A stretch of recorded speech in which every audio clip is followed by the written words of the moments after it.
Niles adjusted his tie nervously as he glanced at the clock. It was a Saturday afternoon, and he was sitting in his parents' cozy living room in Vermont, the same room where every important family discussion had been held since he was a child.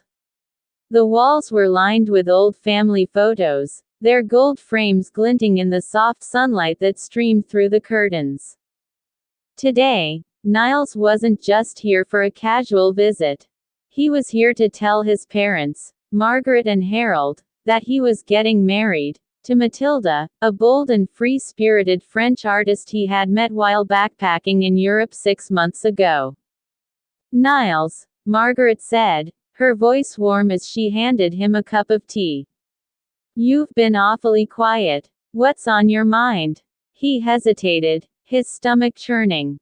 He loved his parents dearly and respected their opinions, but he knew what he was about to say would shake them. "Well," Niles began, clearing his throat. "I wanted to tell you both something important." Margaret and Harold exchanged a glance. They leaned forward in unison, their expressions attentive. "I've decided to get married," Niles said, his voice steady despite the rapid beating of his heart.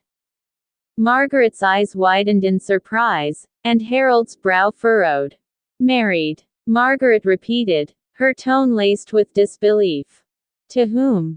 "To Matilda," Niles replied, his voice softening as he said her name.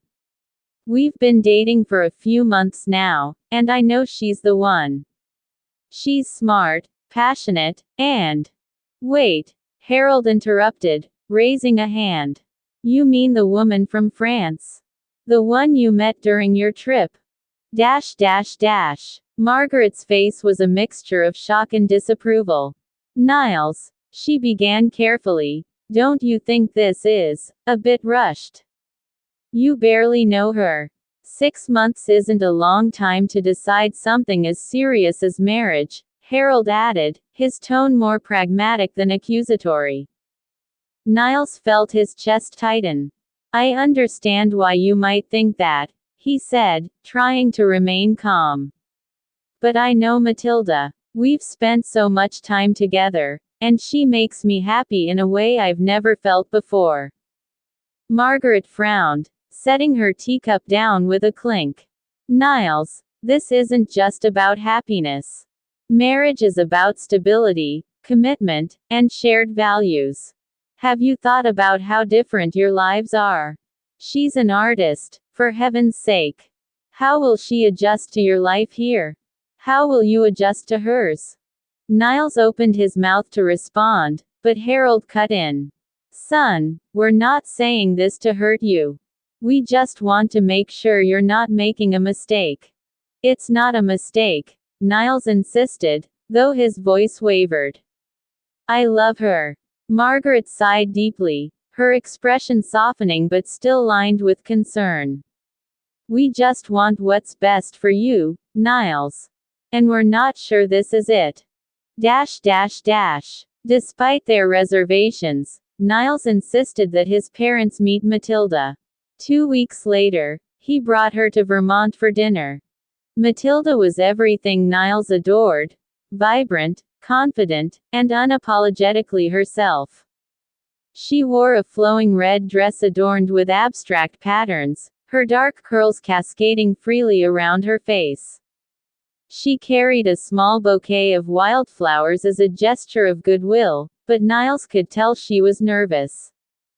Margaret greeted her with a polite smile, though her eyes flickered with judgment. Harold offered a firm handshake, his demeanor reserved. As they sat around the dining table, Matilda did her best to engage with them. She spoke about her art, her travels, and her love for Niles. But Margaret's questions were pointed. "Do you plan to stay in the U.S. permanently, Matilda?" she asked, her tone casual but her intent clear. "For now, yes," Matilda replied, smiling. "I want to build a life with Niles, and I'm willing to adapt to his world. But I hope we can also visit France often. My family and culture are very important to me." Margaret's lips pressed into a thin line. I see. Harold chimed in, his tone neutral. And what about work? Do you think your career as an artist will support a stable future?